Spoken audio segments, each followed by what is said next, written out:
கற்றுக்கொண்டவரும் நான் சேவிக்கிறவருமான ஆண்டவராகிய இயேசு கிறிஸ்துவின் நாமத்தினாலே அன்பினல் வாழ்த்துக்கள். கிறிஸ்து இயேசுவுக்குள் மிகவும் பிரியமான அன்பு சகோதர சகோதரிகளே, பிரசங்கியின் புத்தகத்தில் 12வது அதிகாரத்தில் 14வது வசனத்தில் ஒவ்வொரு கிரியையையும் அந்தரங்கமான ஒவ்வொரு காரியத்தையும் நன்மையானாலும் தீமையானாலும் தேவன் நியாயத்திலே கொண்டு வருவார். எந்த காரியமானாலும் நன்மையானாலும் தீமையானாலும் அவைகள் அத்தனையும் கர்த்தர் நியாயத்திலே கொண்டு வருவார். அப்படி என்று சொன்னால் வெளியரங்கப்படுத்துவார் என்று சொல்லி கர்த்தருடைய ஆவியானவர் சுட்டி காட்டுகிறார். இன்றைக்கு பல பேர் நினைப்பார்கள், நான் செய்கிறதை யாராலுமே கண்டுபிடிக்க முடியாது, எந்த ஒரு மனுஷனாலும் நான் செய்கிற காரியத்தை கண்டுபிடிக்க முடியாது என்று சொல்லலாம். அருமையான வாலிப மகனே, வாலிப மகளே, குடும்ப தலைவனே, குடும்ப தலைவியே, உன் வீட்டில் இருக்கிறவர்களுக்கு தெரியாமல் எத்தனையோ தவறான காரியங்களில் நீ ஈடுபட்டு கொண்டிருக்கலாம். எல்லாரையும் எல்லா சமயத்தில் நீ ஏமாற்றி கொண்டிருக்கலாம். ஆனால் ஒரு ரகசியத்தை உணர்ந்து கொள். ஆண்டவர் இயேசு கிறிஸ்துவின் கண்களுக்கு ஒரு மனிதனானாலும் ஒரு மனுஷியானாலும் தப்பி போகவே முடியாது என்று சொல்லி கர்த்தருடைய ஆவியானவர் சுட்டி காட்டுகிறார்.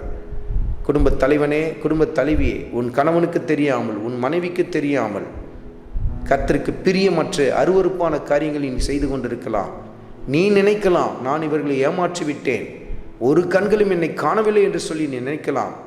எல்லா தடயங்களையும் நீ அழித்து கூட போட்டு விடலாம். ஆனால் கர்த்தருடைய ஆவியானவர் சுட்டி காட்டுகிறார், இருதயங்களின் ஆழங்களை அறிந்த ஆண்டவர் இயேசு கிறிஸ்துவுக்கு ஒரு மனிதனும் ஒரு மனுஷியும் தப்பி போகவே முடியாது.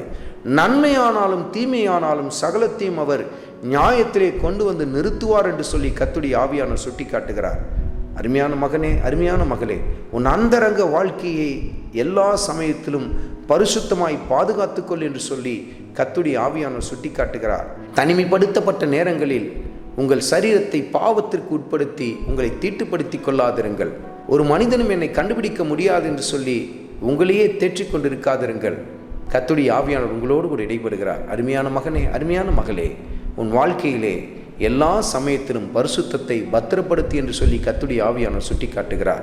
ஏனென்றால் நம்முடைய ஆண்டவர் இயேசு கிறிஸ்து பரிசுத்தவான்களின் ராஜாவாய் இருக்கிறார். சீக்கிரத்தில் நீதியுள்ள நியாயாதிபதியாய் வெளிப்பட இருக்கிறார். அவரை சந்திப்பதற்கு நாம் ஆயத்தமடைவோம், மற்றவர்களையும் ஆயத்தப்படுத்துவோம். ஆண்டவராகிய இயேசு கிறிஸ்துவின் கிருபை உங்கள் அனைவரோடும் கூட இருப்பதாக. ஆமென்.